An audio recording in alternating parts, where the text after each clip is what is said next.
हमें इस वक्त ज्वाइन किया है former chairman board of investment Haroon Sharif साहब हमारे साथ मौजूद हैं और इस्लामाबाद में शौकत पराचा साहब भी मौजूद हैं। आप दोनों का बहुत शुक्रिया। हारून शरीफ साहब, आपकी तरफ आता हूँ। ये फरमाइएगा कि SCO इजलास 2024 इसका इनेकाद आप किस तरह से देख रहे हैं, कितनी इसकी सिग्निफिकेंस है, एक तो एज एन ऑर्गेनाइजेशन और फिर दूसरा मौजूदा हालात में पाकिस्तान के अंदर इसका इनेकाद खुद पाकिस्तान के लिए कितना एक बड़े एजाज की बात है, कितना एक सिग्निफिकेंस रखती है?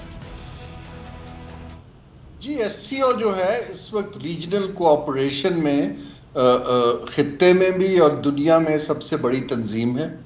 फॉल है, जो ममालिक इसके मेंबर हैं उसमें इन्फ्लुएंशियल ममालिक हैं, रशिया है, चाइना है, इंडिया है, पाकिस्तान है, ईरान है।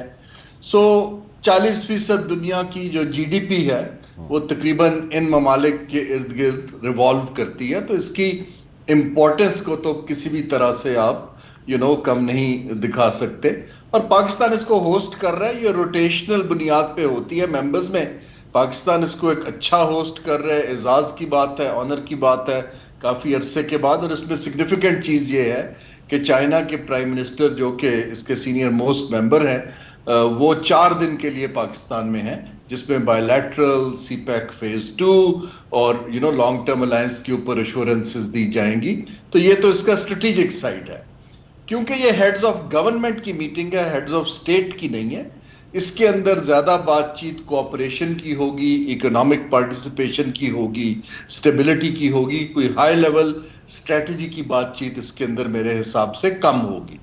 अब ये पाकिस्तान के ऊपर है कि हमने ये एक जो अच्छी अपॉर्चुनिटी इस्लामाबाद में है, लोग आए हुए हैं, कि हम अपनी वैल्यू प्रोपोजिशन इकोनॉमिक खित्ते में कैसे प्रोजेक्ट करते हैं कि जी व्हाट इज आवर ऑफर।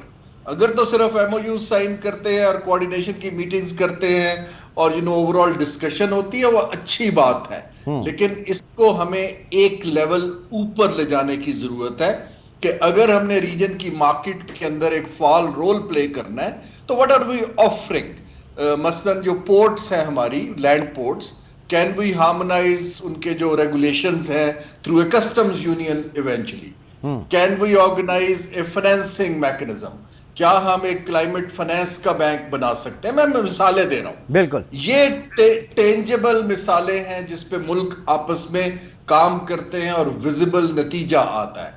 अगर तो इसलिए मैं आई विल बी डिसअपॉइंटेड कि अगर ये सिर्फ बातचीत और MOUs तक रह जाए और पाकिस्तान इस अपॉर्चुनिटी को प्रैक्टिकली कम। अच्छा, पाकिस्तान के पर्सपेक्टिव में बात करूंगा, लेकिन उससे पहले जरा ये भी बताइएगा कि मौजूदा हालात में इस वक्त हम देख रहे हैं कि चाइना के साथ एक जो टैरिफ के हवाले से और आप समझ लें कि ट्रेड रिस्ट्रिक्शंस के हवाले से एक बहुत बड़े मसाइल हैं उसकी, अगर ट्रेड को लेकर जाएं यूरोप में, अमेरिका में। फिर दूसरा रशिया जो है वो भी इस वक्त यूक्रेन वॉर और अमरीकी उसमें इंगेजमेंट है। तीसरा ईरान के ऊपर जो है इस वक्त अमेरिकन सैंक्शंस और इस वक्त जो प्रेशर है।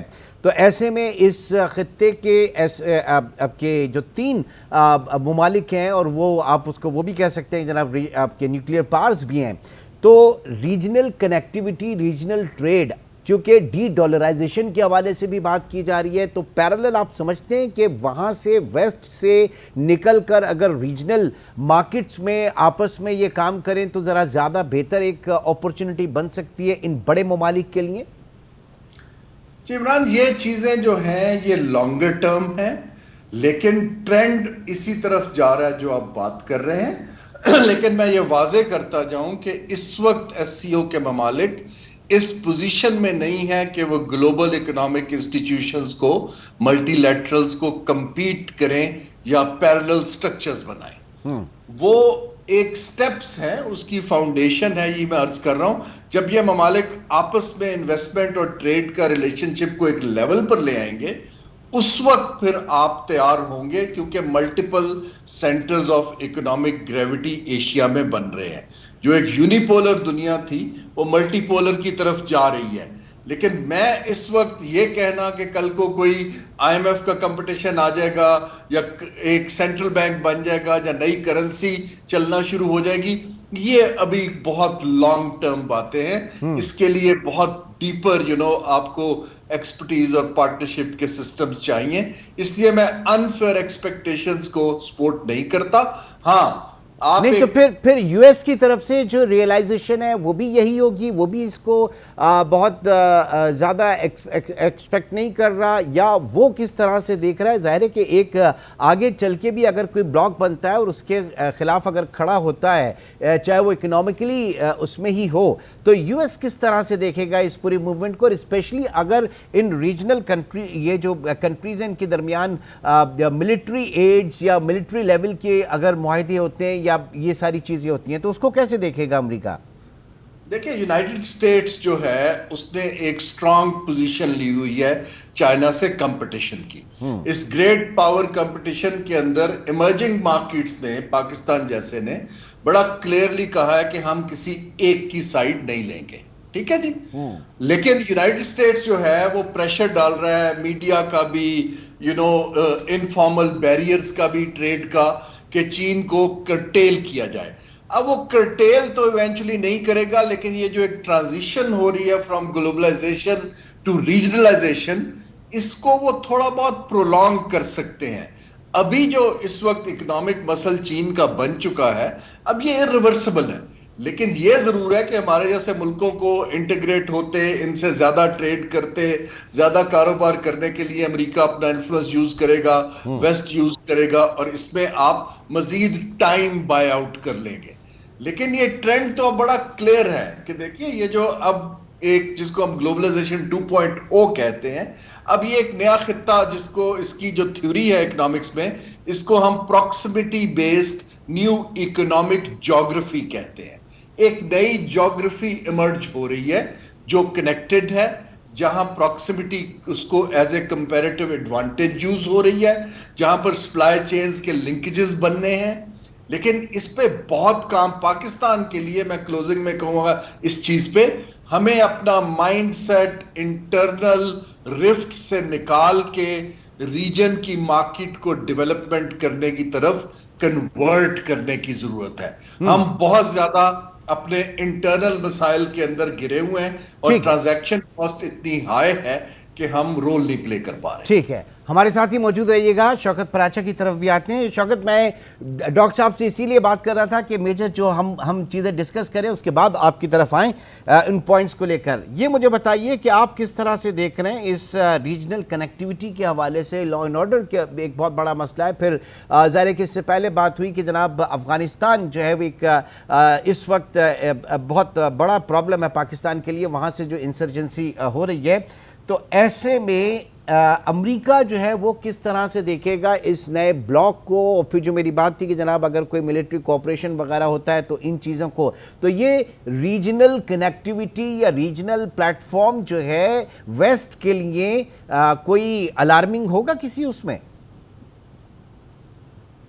دیکھیے، وہ آئی بروز تو ریز کر رہے ہیں نا، کنسرن تو ان کا بنتا ہے، کیونکہ جس طرح سے وہاں یوکرین میں وہ رشیا کو آئسولیٹ کرنا چاہ رہے تھے یوکرین کے معاملے پہ، اور ادھر ہمارے خطے میں وہ کنٹینمنٹ آف چائنا کے لیے بڑے لمبے عرصے سے پلان کر رہے ہیں اور اس کو ایگزیکیوٹ بھی کر رہے ہیں، اور انڈیا بینگ دیئر پارٹنر، کیونکہ اس خطے کے بیانڈ انہوں نے کوآڈ بنایا ہوا ہے، اور کوآڈ کا مقصد ہی چائنا کنٹین کرنا ہے۔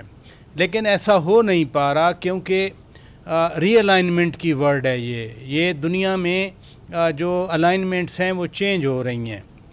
ہیونگ سیڈ دیٹ، بہت پرابلمز ہیں اس خطے میں، جو دنیا میں جو کانفلکٹ ایریاز ہیں اس وقت، مثلا اگر روس ایس سی او کا ممبر ہے تو یوکرین والا مسئلہ ہے اس کا، اگر ایران اس کا ممبر ہے تو اس کا مسئلہ اسرائیل کے ساتھ، لبنان میں، غزہ میں ایران کے اندر اٹیک ہونا، اسماعیل ہنیہ کی شہادت ہونی، یا حزب اللہ کے سربراہ حسن نصر اللہ کی شہادت کے بعد جو صورتحال بنی ہے، پاکستان اس کا ممبر ہے تو افغانستان کے اندر سے پاکستان پر اٹیکس ہوتے ہیں۔ خود افغانستان آبزرور ہے لیکن اس کی جو آبزرورشپ ہے وہ سسپینڈڈ ہے۔ चाइना के हवाले से मैं बात पहले ही कर रहा हूँ कि पूरा वेस्ट उसकी कंटेनमेंट के लिए, और साउथ चाइना सी, ईस्ट चाइना सी में जो सूरत हाल है, ताइवान का प्रॉब्लम है, लेकिन ये दुनिया में मसाइल रहते हैं। जब 1958 में शूमन ने ये शुरू किया था यूरोपियन इंटीग्रेशन का प्रोसेस, वो शुरू कहाँ से हुआ था कि कोल एंड स्टील जो ऑर्गेनाइजेशन थी यूरोप वाली, उससे शुरू हुआ। 1997 में जाकर मास्ट्रिक्ट ट्रीटी हुई और ये यूरो सिंगल करेंसी आई।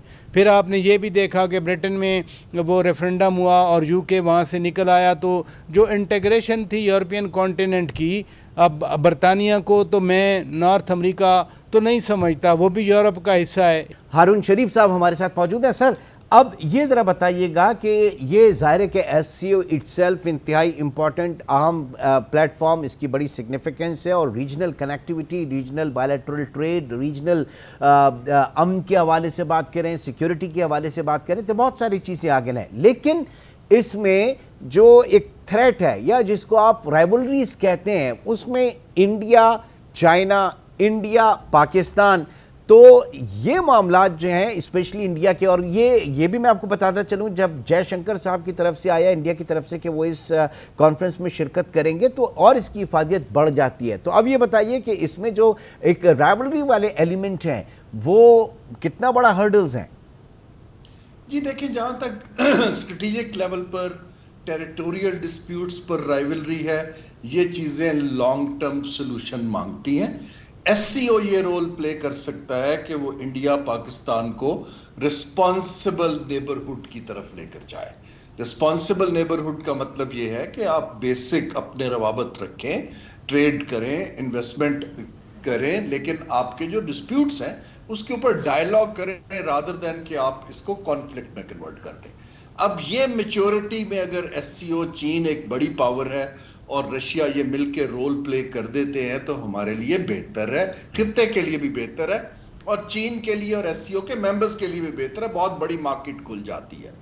दूसरी चीज मैं जो इस पे अर्ज कर रहा हूं कि मैं बड़े क्लियरली देख रहा हूं कि एक यहां साउथ एशिया, जैसे सार्क था, सार्क प्रैक्टिकली खत्म हो चुका है। अब एक नई जो एक आ रही है ज्योग्राफी या बाउंड्रीज, मैं एक मार्केट बनती बड़ी क्लियरली देख रहा हूं, Pakistan, western China, central Asia and tomorrow में भी ईरान, क्योंकि इसकी प्रॉक्सिमिटी एक दूसरे से मिलती है। कोविड के बाद जो आपका ट्रेडिंग है और बिजनेस है, उसका ये जो आपकी ट्रांसपोर्ट कॉस्ट बहुत बढ़ गई हैं, आपकी सप्लाई चेन्स डिसरप्ट हो गई हैं। तो अगर कंप्लीमेंटेरिटी ये ममालिक करते हैं तो ये एक बड़ा इन्फ्लुएंशियल 400 से 500 मिलियन लोगों की मार्केट बनती है। अगर ये मार्केट बन जाती है अगले 5 साल में, तो फिर इंडिया इसको इग्नोर नहीं कर सकता। फिर आप एज ए ब्लॉक बात करेंगे, नॉट एज वन कंट्री। ये एक मल्टीलैटरल सेटिंग में डायलॉग होगा। देखिए, अगर हम इमर्जिंग एशिया की बात कर रहे हैं फ्यूचर में, ये खित्ता इज लैगिंग बिहाइंड, इसको खड़ा करना बहुत जरूरी है। इसलिए मैं अर्ज कर रहा हूं कि पाकिस्तान का फ्यूचर यहां पर है, ना कि पाकिस्तान का स्ट्रेटेजिक और इकोनॉमिक फ्यूचर अब वेस्ट में है। हमें रिस्क को डाइवर्सिफाई करना है। अभी हमारे रिस्क जो हैं वो 3 ममालिक के अंदर। अच्छा, I know you have some other engagements, लेकिन मैं जाते जाते एक चीज़ आपसे ये ज़रूर पूछना चाहूँगा कि इतना सिग्निफिकेंस है पाकिस्तान के लिए कि फ्यूचर उसका यहीं से वाबस्ता है। तो जो एक परसेप्शन कहा जा रहा था कि जनाब पाकिस्तान सिफारती लिहाज से तनहा हो गया है, आइसोलेशन में चला गया, लेकिन आप देख लें कि इतने 7, 8, 9 ममालिक के जो हेड ऑफ दी स्टेट्स हैं, प्राइम मिनिस्टर्स हैं, नाइब सदर हैं, वज़ीर ख़ारजा हैं, इतने अहम तरीन डिग्नेटरीज जो है वो पाकिस्तान के अंदर मौजूद हैं। तो जो वो एक जो परसेप्शन था उसकी नफ़ी हो गई यहाँ पे बिल्कुल। जी देखिए, पहली बात तो ये है कि पाकिस्तान ने इसको सक्सेसफुली होस्ट किया है, दुनिया में सिग्नल गया है बड़ा clear. You know, head of governments यहाँ आए हुए हैं, नॉट हेड ऑफ स्टेट्स। तो इसके अंदर ये एक बड़ा अच्छा पाकिस्तान के लिए, जिसको मैं कहता हूँ फील गुड फैक्टर है, यू नो। और पाकिस्तान का एतमाद बढ़ेगा कि हम जो हैं, हम इसमें एक इंपॉर्टेंट मुल्क है और हम एक रोल प्ले कर सकते। मैं ये अर्ज कर रहा हूं कि ये जो आप एतमाद का एक दरवाजा खोल रहे हैं, इस अपॉर्चुनिटी को जाया ना होने दें। अपनी देखिए, मैं 3-4 मसलन प्रपोजल्स पहले भी दे चुका हूं, अभी भी दे रहा हूं کہ ہمیں ایک ملٹی لیٹرل جو بینکس ہیں ریجن کے، ایشین انفراسٹرکچر انویسٹمنٹ بینک ہے، سلک روڈ فنڈ ہے، برکس بینک ہے، ہمیں ان سے کچھ فائنینسنگ کا ایک فنڈ بنانا چاہیے، نہ کہ نیا بنائیں، جو کہ ہمیں خطے کی کنیکٹیوٹی کے اندر کام کرے۔ دیکھیں کنیکٹیوٹی الون گروتھ میں کنورٹ نہیں ہوتی، کنیکٹیوٹی جب پرائیویٹ کیپٹل کو اٹریکٹ کرتی ہے تو گروتھ میں کنورٹ ہوتی ہے، اور یہاں ہمیں پرائیویٹ سیکٹر کا رول اٹھانے کی ضرورت ہے۔ گورنمنٹ نے کاروبار نہیں کرنا ہے، وہ پرائیویٹ سیکٹر نے کرنا ہے، اور یہ اگر ایس سی او کو انسینٹیو کریٹ کر دیتا ہے پاکستان کی پش سے تو یہ ایک بریک تھرو ہوگا۔ ٹھیک ہے، یعنی ایک بہت بڑی چیز ہوگی کہ پاکستان بیانڈ جو ایم او یوز ہے کس طریقے سے جائے، اور کیپٹلائز پاکستان ان تمام چیزوں کو کس طرح سے کرے۔ بہت بہت شکریہ، ہارون شریف صاحب ہمارے ساتھ موجود تھے۔